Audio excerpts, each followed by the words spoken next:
यह गीता का 12वां अध्याय है और इसके अंदर भक्ति योग के बारे में बात की गई है। अब देखिए, इस चीज़ को समझ लीजिए कि अगर आपने इस अध्याय का मर्म समझ लिया तो आप फिर जिंदगी में कभी भी दुखी नहीं होंगे। ठीक है, अब 12वां अध्याय शुरू करते हैं। अब अर्जुन भगवान से कहता है, भगवान, किस प्रकार से आपकी पूजा की जाए, किस प्रकार से कर्म किए जाए कि व्यक्ति आपको प्राप्त कर सके। और भगवान बोलते हैं कि जो व्यक्ति इंद्रियों को अपने अधीन करके सभी लोगों की भलाई की इच्छा से अपने सभी कर्मों को मुझे समर्पित करते हुए एकमात्र मेरा ध्यान करते हुए जो भी मुझ में अपना मन और अपनी बुद्धि स्थिर करता है, मैं उसको प्राप्त हो जाता हूँ। पर हे अर्जुन, अगर तू मुझ में अपना मन और अपनी बुद्धि स्थिर नहीं कर पा रहा है तो उस चीज़ का अभ्यास कर।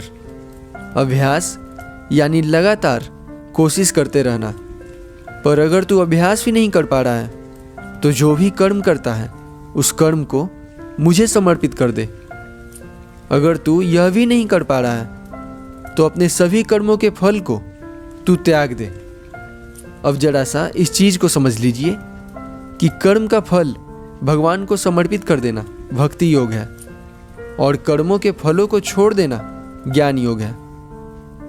अब भगवान आगे कहते हैं, जो व्यक्ति किसी भी व्यक्ति से द्वेष नहीं करता, जो सभी लोगों का, सभी जीवों का भला चाहता है, जो दयालु है, अहंकार रहित है, जो सुख और दुख को एक समान समझता है, जो क्षमावान है, जिसे जो मिल जाए उसी में संतोष करता है, जो स्थिर चित्त है, जो अपने मन को अपने वश में रखता है, जो दृढ़ निश्चयी है, जिसने अपने मन और अपनी बुद्धि को मुझ में स्थिर कर दिया है, ऐसा व्यक्ति मुझे प्रिय है।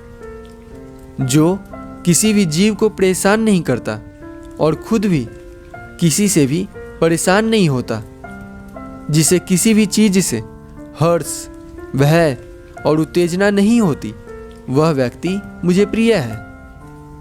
जिसकी कोई चाह नहीं है, जिसके विचार एकदम पवित्र हैं, जो पक्षपात नहीं करता, जो दुख के अवसर पर भी दुखी नहीं होता, जिसने कर्म का अभिमान त्याग दिया है, वह व्यक्ति मुझे प्रिय है।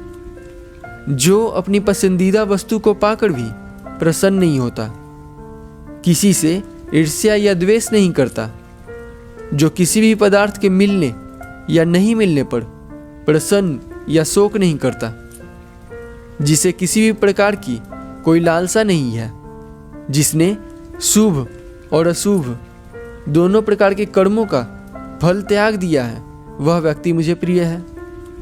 जो शत्रु और मित्र के प्रति एक जैसा भाव रखता है, जिसके लिए मान और अपमान एक समान है, जो सर्दी और गर्मी यानी अवसाद और उत्तेजना में एक जैसा रहता है, जिसके लिए मान और अपमान एक समान है, जिसको अपनी वाणी पर नियंत्रण है, जिसे जो कुछ भी मिलता है उसी में संतुष्ट रहता है, जिसका किसी स्थान विशेष से विशेष लगाव नहीं है, ऐसी स्थिर बुद्धि वाला व्यक्ति मुझे प्रिय है।